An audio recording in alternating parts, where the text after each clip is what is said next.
ಮಹಿಳೆಯರದ್ದೇ ಒಂದು ಕಾರ್ಯಕ್ರಮವನ್ನು ಆಯೋಜಿಸಿತು. ಅವರ ಅನುಮತಿ ಬೇಕು. ಅದೇ ರೀತಿ ಸಂವಿಧಾನಬದ್ಧ ಹಕ್ಕನ್ನು ಯಾಚಿಸಿದ್ದಕ್ಕೋಸ್ಕರ ನಾವು ಕಮಿಷನರ್ ಅವರನ್ನು ಭೇಟಿಯಾಗಿದ್ದೇವೆ. ಭೇಟಿಯಾಗಿ ಕಾರ್ಯಕ್ರಮದ ಬಗ್ಗೆ ವಿವರಣೆ ಕೂಡ ನೀಡಿದ್ದೇವೆ. ಆದರೆ ಕಮಿಷನರ್ ಬಾರಿ ಶಾಕಿಂಗ್ ಆಗಿ ಹೇಳ್ತಾರೆ, ಒಂದೇ ಮಾತು, ನಾನು ಪರ್ಮಿಷನ್ ಕೊಡೋದಿಲ್ಲ ಮತ್ತು ನಿಮಗೆ ತೋಚಿದ್ದನ್ನು ನೀವು ಮಾಡಿ. ಹೀಗೆ ಹೇಳಿದ್ರಿಂದ ಈ ಪ್ರೆಸ್ ಮೀಟ್ ಕರೆಯುವಂಥ ಅನಿವಾರ್ಯತೆ ಬಂತು. ಯಾಕೆಂತಂದರೆ ಒಬ್ಬರು ಜವಾಬ್ದಾರಿಯುತ ಸ್ಥಾನದಲ್ಲಿ ಸಂವಿಧಾನಬದ್ಧ ಹಕ್ಕನ್ನು ಯಾವುದೇ ಚರ್ಚೆಗಳಿಲ್ಲದೆ ಒಂದೇ ಮಾತಿನಲ್ಲಿ ನಾನು ಅನುಮತಿ ಕೊಡುವುದಿಲ್ಲ, ನೀವು ಮತ್ತೇನು ಬೇಕಾದರೂ ಮಾಡಿ ನಿಮಗೆ ಬಿಟ್ಟದ್ದು ಅಂತ ಹೇಳಬೇಕಿದ್ರೆ ಇದು ಯಾವ ಪೂರ್ವಾಗ್ರಹ ಪೀಡಿತ ಒತ್ತಡ ಅನ್ನುವಂಥದ್ದನ್ನು ಅವರೇ ಸ್ಪಷ್ಟಪಡಿಸಬೇಕು, ನಮಗೆ ಗೊತ್ತಿಲ್ಲ. ಆದರೆ ತಯಾರಿಯಾಗಿದ್ದಂತಹ ಪ್ರತಿಭಟನೆಯ ಎಷ್ಟೋ ಮಂದಿ ಕಾರ್ಯಕರ್ತರು ಅಲ್ಲಿಗೆ ಬಂದವರು ಇದ್ದಾರೆ, ಕೆಲವರು. ಒಟ್ಟು ಈ ಕಾರ್ಯಕ್ರಮವನ್ನು ಮುಂದೂಡ್ತಾ ಇದ್ದೇವೆ. ಆದರೆ ಯಾಕೆ ಮುಂದೂಡ್ತಾ ಇದ್ದೇವೆ ಅನ್ನುವಂಥ ವಿಷಯವನ್ನು ಸಾರ್ವಜನಿಕವಾಗಿ ತಿಳಿಸುವ ಅನಿವಾರ್ಯತೆ ಇದ್ದರಿಂದ ನಾವು ಈ ಪತ್ರಿಕಾಗೋಷ್ಠಿಯನ್ನು ಕೂಡ ನಡೆಸಿದ್ದೇವೆ. ಇತ್ತೀಚಿನ ದಿನಗಳಲ್ಲಿ ಒಟ್ಟು ರಾಜ್ಯದ, ಅದರಲ್ಲೂ ಸಹ ಮಂಗಳೂರಿನ ಪೊಲೀಸ್ ವ್ಯವಸ್ಥೆ ರಾಜ್ಯ ಸರ್ಕಾರದ ಒಂದು ಏಜೆನ್ಸಿಯಾಗಿ ವರ್ತನೆ ಮಾಡುವಂಥದ್ದು ನಾವು ಕಾಣಬಹುದು. ಯಾಕಂತೇಳಿದರೆ ಲವ್ ಜಿಹಾದ್ ಇಲ್ಲ ಅಂತ ಹೇಳುವಂಥದ್ದು, ಮತಾಂತರ ಇಲ್ಲ ಅಂತ ಹೇಳುವಂಥದ್ದು, ಇನ್ನು ಮುಂದಿನ ದಿನಗಳಲ್ಲಿ ಹೇಳ್ಬೋದು ಅವರು ಭಯೋತ್ಪಾದನೆ ಕೂಡ ಇಲ್ಲ, ನೀವು ಅದನ್ನು ಪ್ರೂವ್ ಮಾಡಿಕೊಡಿ ಅನ್ನುವಂಥದ್ದನ್ನು ಪೊಲೀಸ್ ಇಲಾಖೆ ಹೇಳ್ಬೋದು. ಆದ್ದರಿಂದ ನಾನು ಪೊಲೀಸ್ ಇಲಾಖೆಗೆ ಒಂದು ಆಗ್ರಹವನ್ನು ಮಾಡ್ತೇನೆ. ನೀವು ಸಂವಿಧಾನಬದ್ಧವಾಗಿ ಯೋಜನೆಗಳನ್ನು ಮಾಡಿ ಸಾರ್ವಜನಿಕರ ಜೊತೆಗೆ ವರ್ತಿಸಬೇಕೇ ವಿನಃ ಯಾವುದೋ ಕಾಣದ ಕೈಗಳ ಒತ್ತಡಕ್ಕೆ ಒಳಗಾಗಿ ಸಾರ್ವಜನಿಕರ ಜೊತೆ ಗೊಂದಲವನ್ನು ಸೃಷ್ಟಿ ಮಾಡಿಕೊಂಡು ಅಸಹಕಾರವನ್ನು ತೋರಿಸಿದರೆ, ಮುಂದಿನ ದಿನಗಳಲ್ಲಿ ಸಾರ್ವಜನಿಕರು ನಮಗೆ ಅಸಹಕಾರವನ್ನು ತೋರಿಸಿದರೆ ಇಲಾಖೆಗಳ ಪರಿಸ್ಥಿತಿ ಏನಾಗಬಹುದು ಅನ್ನುವಂಥದ್ದನ್ನು ಸಹ ಒಂದು ಸಲ ಯೋಚನೆ ಮಾಡಬೇಕು. ಮುಂದಿನ ಪ್ರತಿಭಟನೆಯ ದಿನಾಂಕ ಮತ್ತು ಸ್ಥಳವನ್ನು ಹಿರಿಯರ ಜೊತೆಗೆ ಚರ್ಚೆ ಮಾಡಿ ನಾವು ನಿರ್ಧರಿಸಲಿಕ್ಕಿದ್ದೇವೆ. ಆದರೆ ಇವತ್ತಿನ ಪ್ರತಿಭಟನೆಯನ್ನು ತಾತ್ಕಾಲಿಕವಾಗಿ ನಾವು ಮುಂದೂಡಿದ್ದೇವೆ. ಇನ್ನು ಮುಂದಿನ ವಿಷಯಗಳ ಬಗ್ಗೆ ನಮ್ಮ ಪ್ರತಿಭಟನೆಗೆ ಅವಕಾಶ ಕೊಡಲಿಲ್ಲ ಅಂತ ಹೇಳಿದ್ದಾರೆ. ನಿಜವಾಗ್ಲೂ ಪಬ್ಲಿಕ್ ಪಾಲಿಸಿಯ ವಿರುದ್ಧವಾಗಿ ನಾವೇನು ಮಾಡ್ತಾ ಇಲ್ಲ.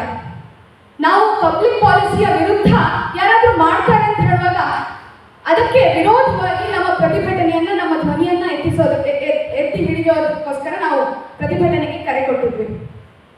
ಒಬ್ಬ ಪಬ್ಲಿಕ್ ಸರ್ವೆಂಟ್ ಆಗಿ ಪಬ್ಲಿಕ್ ಪಾಲಿಸಿ ವಿರುದ್ಧ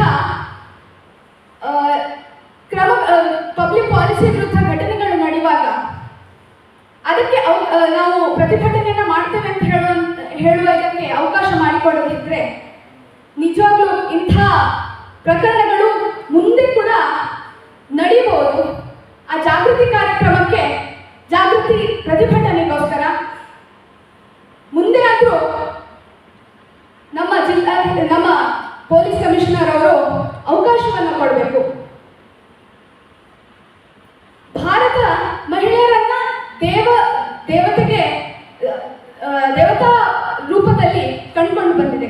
ಅಹಿಂಸಾ ಹಿ ಪರಮೋ ಧರ್ಮ ಅಂತ ಹೇಳಿ ಬಂದಂತಹ ದೇಶ ನಮ್ಮದು.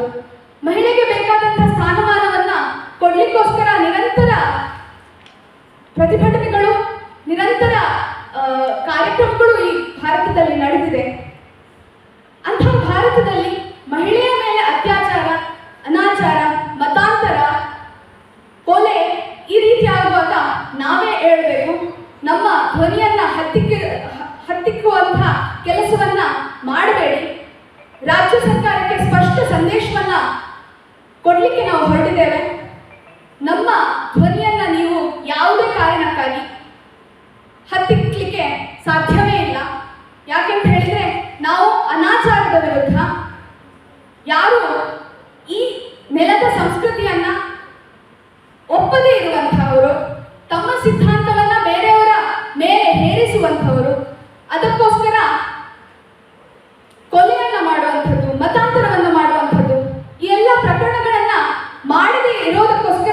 ಜನಜಾಗೃತಿಯನ್ನ ಹುಟ್ಟಿಸುವಂತಹ ಕಾರ್ಯಕ್ರಮವನ್ನು ನಡೆದಾಗ ಅದಕ್ಕೆ ಸಪೋರ್ಟ್ ಮಾಡಬೇಕು.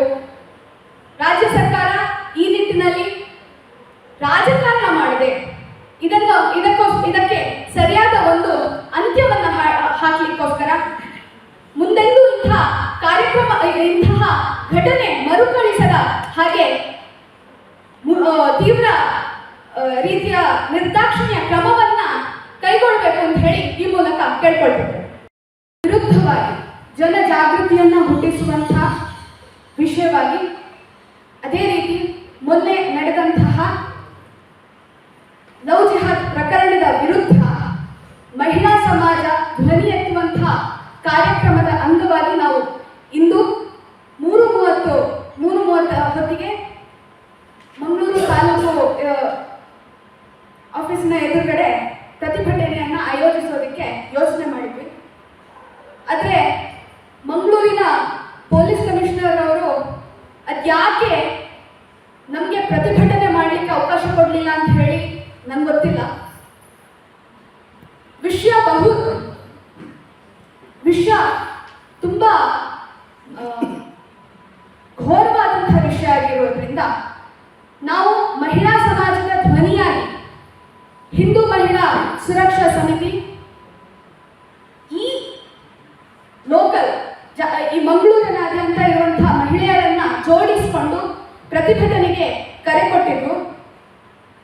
ನಾವು ಪ್ರತಿಯೊಂದು ಘಟನೆಯನ್ನು ನಾವು ಆಕ್ಷೇಪಿಸ್ತೇವೆ, ಖಂಡಿಸ್ತೇವೆ. ಮಹಿಳಾ ಸಮಾಜ ಭಾರತದ ಸಂಸ್ಕೃತಿ ಪರಂಪರೆ ಯಾವ ರೀತಿ ಮಹಿಳೆಗೆ ಸ್ಥಾನಮಾನ ಕೊಟ್ಟಿದ್ಯೋ ಅದನ್ನ ಕಾಯ್ದಿರಿಸುವಂತಹ ಕೆಲಸಕ್ಕೋಸ್ಕರ, ಅದನ್ನ ಜಾಗೃತಿ ಮಾಡುವಂತಹ ಕೆಲಸಕ್ಕೋಸ್ಕರ ನಾವು ಜಾಗೃತಿ ಕಾರ್ಯಕ್ರಮ ಪ್ರತಿಭಟನೆಯನ್ನು ನಾವು ಹಮ್ಮಿಕೊಂಡಿದ್ದೆವು. ಪೊಲೀಸ್ ಕಮಿಷನರ್ ಅವರು ಇದಕ್ಕೆ ಅವಕಾಶವನ್ನ ಮಾಡಲಿಲ್ಲ ಅಂತ ಹೇಳುವಂಥದ್ದು ನಿಜವಾಗ್ಲೂ ಬೇಸರದ ಸಂಗತಿಯಾಗಿದೆ. ನೇಹಾ ಹತ್ಯೆ ಆಗಿರ್ಬೋದು, ಮಂಗಳೂರಿನಲ್ಲಿ ಮೊನ್ನೆ ಅಷ್ಟೇ ನಡೆದಂತಹ ಲವ್ ಜಿಹಾದ್ ಪ್ರಕರಣ ಆಗಿರ್ಬೋದು, ಅದಲ್ಲದೆ ಕರ್ನಾಟಕದಾದ್ಯಂತ ನಡೀತಿರುವಂತಹ ಈ ಲವ್ ಜಿಹಾದ್ ಪ್ರಕರಣವನ್ನು ಖಂಡಿಸೋದಕ್ಕೋಸ್ಕರ ಪ್ರತಿಭಟನೆಯನ್ನು ನಾವು ಆಯೋಜಿಸಿದ್ದೆವು. ಮಹಿಳಾ ಧ್ವನಿಯನ್ನ ಯಾಕೆ ಸರ್ಕಾರದ ಕೈಗೊಂಬೆಯಾಗಿ ನಡೆಸ್ತಾ ಇರುವಂತಹ ಪೊಲೀಸ್ ಇಲಾಖೆ ಯಾಕೆ ಮಹಿಳಾ ಧ್ವನಿಯನ್ನ ನಿಲ್ಲಿಸುವಂತಹ ಕೆಲಸವನ್ನ ಮಾಡ್ತಾ ಇದೆ ಅಂತ ಹೇಳಿ ಗೊತ್ತಾಗ್ತಾ ಇಲ್ಲ. ಯಾವ ಯೋಚನೆಯಲ್ಲಿ ಹೀಗೆ ನಮ್ಮ ಪ್ರತಿಭಟನೆಯನ್ನ ನಿಲ್ಲಿಸೋದಕ್ಕೆ ಹೇಳಿದ್ದಾರೆ ಅಂತ ಗೊತ್ತಾಗ್ತಾ ಇಲ್ಲ. ಮಹಿಳಾ ಜಾಗೃತಿಯನ್ನ ಮೂಡಿಸೋದಕ್ಕೋಸ್ಕರ ಕೇವಲ ಮಹಿಳೆಯರೇ ತಮಗಾಗಿ ಧ್ವನಿಯನ್ನ ಎತ್ತುವಂತಹ ವಿಷಯವಾಗಿ ನಾವು ಪ್ರತಿಭಟನೆಗೆ ಕರೆ ಕೊಟ್ಟಿದ್ವಿ. ಇವತ್ತು ಜಾಗೃತರಾಗದಿದ್ರೆ ಮತ್ತೆ ಯಾವಾಗ ಜಾಗೃತ ಆಗೋದು? ನಮ್ಮ ಧ್ವನಿಯನ್ನ ನಮ್ಮ ಮೇಲೆ ಇಂತಹ ಅನಾಚಾರಗಳು ಆಗುವಾಗ, ಮಹಿಳಾ ಸಮಾಜದ ಮೇಲೆ ಇಂತಹ ಮತಾಂತರ ಆಗಿರ್ಬೋದು, ಲವ್ ಜಿಹಾದ್ ಅನ್ನುವಂತಹ